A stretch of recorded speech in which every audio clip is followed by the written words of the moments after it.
Assalamualaikum warahmatullahi wabarakatuh. Apa kabar pendengar setia dimensi lain? Semoga kalian semua dalam keadaan sehat dan selalu berada dalam lindungannya. Malam ini, kita akan kembali menelusuri kisah yang terlupakan. Kisah yang mungkin tak semua orang berani mendengarnya. Selamat datang di dimensi lain.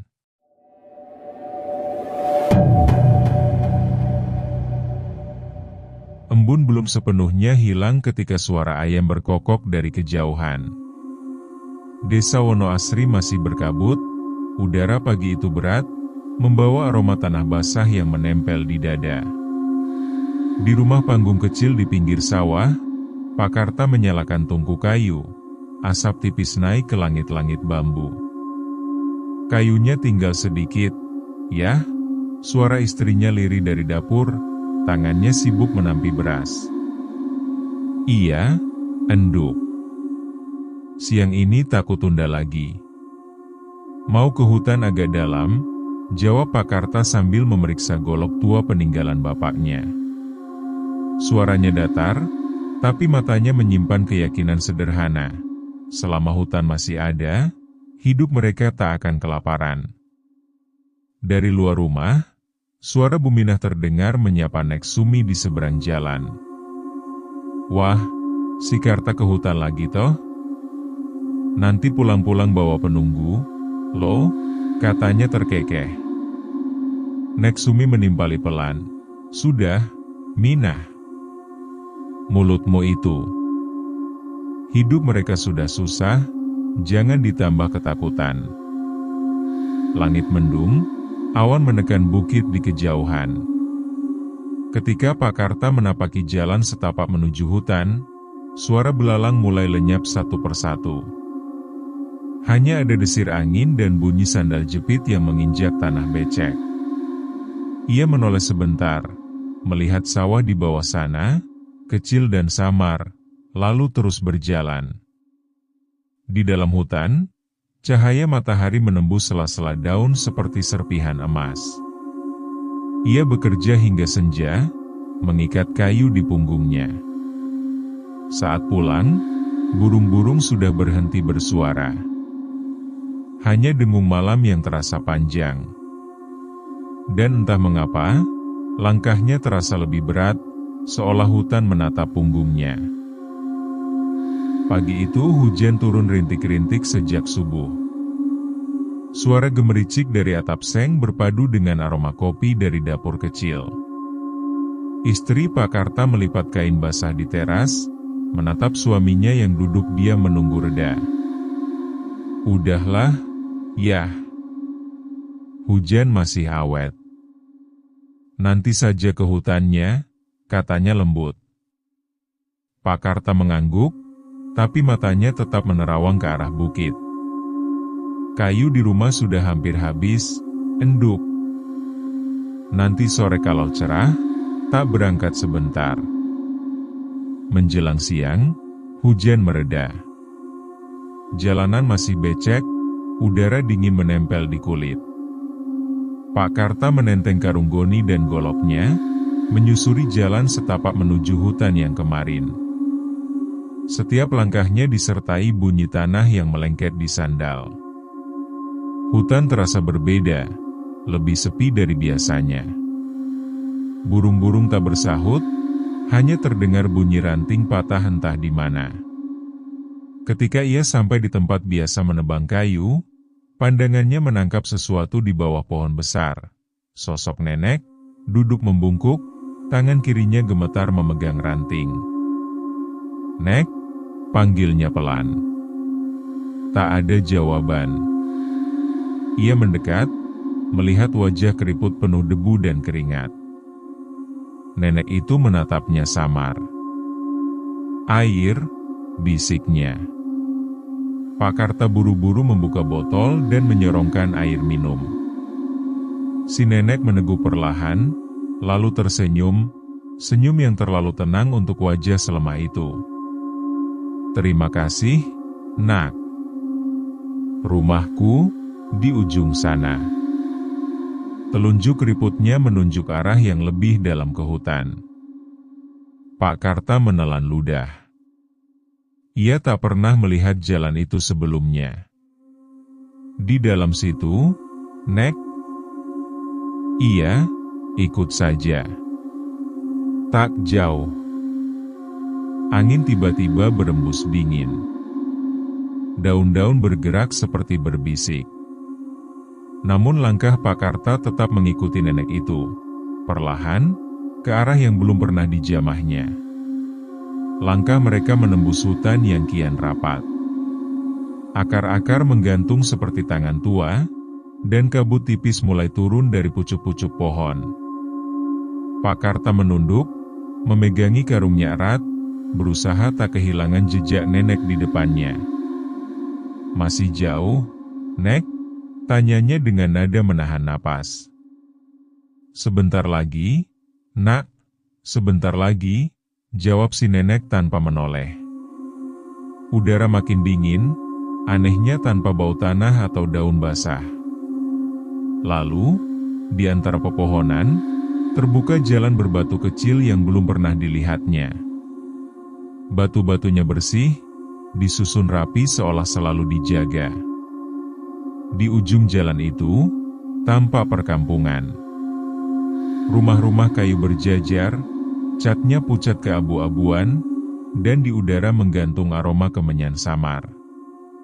Tak ada suara ayam, tak ada anak kecil berlarian. Hanya angin berhembus, membawa bunyi seperti dengusan panjang. Ini kampungmu, Nek? Tanya Pak Karta perlahan. Iya, Nak. Sudah lama tak ada tamu yang datang ke sini, ucap si nenek sambil menatapnya dengan mata yang terlalu jernih, terlalu tenang. Mereka berhenti di depan sebuah rumah kecil di pinggir kampung. Dindingnya dari papan tua, pintunya terbuka sedikit. Dari dalam, terdengar bunyi kayu bergemertak pelan, seperti kursi goyang yang digerakkan angin. Tunggu di sini, kata nenek itu. Ia masuk ke dalam, lalu muncul lagi membawa bungkusan daun talas.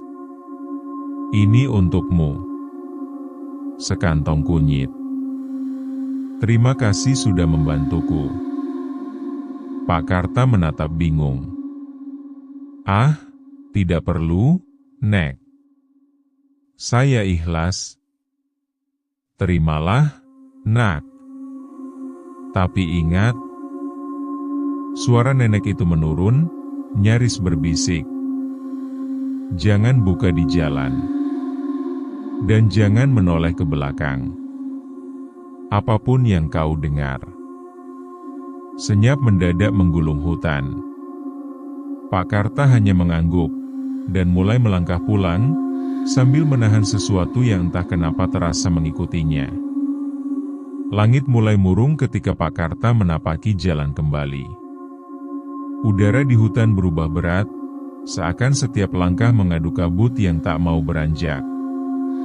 Ia menggenggam erat bungkusan daun talas di tangan kanannya, hangat, seolah berdenyut pelan. Suara angin berdesir di antara daun, kadang terdengar seperti bisikan. Jangan menoleh, jangan menoleh. Ia menelan ludah. Tak tahu dari mana suara itu berasal, tapi tubuhnya gemetar. Sekali waktu, ia hampir terpeleset, dan nalurinya membuat kepala menoleh sedikit. Tapi entah kenapa, di ujung matanya, ia sempat menangkap bayangan kain putih yang bergerak di antara pohon. Ia mempercepat langkah, berlari, sampai akhirnya pepohonan mulai renggang. Aroma tanah basah berganti bau asap dapur. Ia menghela napas lega, ia mengenali pohon jati besar di tepi hutan. Itu tandanya ia hampir tiba di rumah. Namun, begitu melangkah keluar dari jalan setapak itu, dunia terasa berbeda. Langit sudah jingga tua, tapi bukan senja yang ia kenal. Kampungnya tampak sepi, terlalu sunyi. Di halaman rumahnya, Istrinya berdiri dengan mata sembab. "Mas," suaranya bergetar, antara marah dan lega. "Mas dari mana saja?" "2 hari, Mas, 2 hari nggak pulang." Pak Karta membeku. "2 hari?" Ia berbisik pelan. Tetangganya, Bu Minah, muncul dari balik pagar, kirain udah hilang di hutan. "Karta." Orang-orang sampai nyari ke sungai. Pak Karta memandang langit. Ia ingat betul, ia hanya pergi setengah hari. Tapi wajah istrinya tak sedang berbohong. Malam itu, setelah semua tenang, ia duduk di teras. Dari jauh, terdengar sayup suara seseorang berbisik lembut di balik pepohonan. "Sudah sampai rumahmu, Nak?" Malam itu udara Wonoasri terasa ganjil. Angin berhenti, jangkrik pun seakan menahan napas. Di dapur, lampu minyak bergoyang kecil ditiup angin yang tak datang dari mana-mana. Istri Pak Karta duduk di lantai, menatap bungkusan daun talas di atas meja. "Itu apa, Yah?" tanyanya. "Kunyit. Dikasih nenek di hutan. Katanya, jangan dibuka di jalan." Perempuan itu mengerutkan kening. "Nenek siapa?" Pak Karta hanya menggeleng. "Aku sendiri tak tahu," enduk. "Rasanya bukan orang sini." Sunyi menebal. Hanya suara minyak yang bergemertak di sumbu lampu. Akhirnya, istrinya perlahan membuka ikatan daun itu. Bau tanah lembab menyebar. Dari dalamnya terguling keluar potongan-potongan kunyit berwarna terang. Namun ketika terkena cahaya, mereka tidak lagi oranye. Kilau keemasan menyala pelan, seolah cahaya itu hidup. Keduanya terpaku. "Mas, ini." "Iya," jawab Pak Karta pelan, suaranya nyaris tenggelam. Padahal tadi, biasa saja. Ia menatap telapak tangannya yang masih lembab, seperti ada sisa hangat dari tangan si nenek. Hatinya bergetar, antara takut dan haru. "Ini bukan hadiah, enduk," ucapnya akhirnya. "Mungkin titipan." Istrinya menunduk, menggenggam sepotong kunyit emas di tangannya. Kalau titipan, berarti suatu saat harus dikembalikan. Dari luar jendela, samar-samar tampak siluet seseorang berdiri di pinggir halaman. Sosok nenek itu, wajahnya temaram diterpa cahaya lampu dapur. Ia tersenyum tipis, lalu lenyap bersama embusan angin. Di kejauhan, seekor ayam jantan berkokok, padahal malam masih panjang. Terima kasih sudah menyimak cerita malam ini. Semoga kisah tadi membawa kita untuk lebih berhati-hati pada hal-hal yang tak selalu tampak oleh mata. Jangan lupa untuk subscribe, agar kalian tak tertinggal cerita lain dari dimensi lain. Saran dan kritik kalian sangat berarti, agar perjalanan kita di dunia misteri ini bisa terus lebih baik. Wassalamualaikum warahmatullahi wabarakatuh. Sampai jumpa di kisah selanjutnya, di dimensi lain.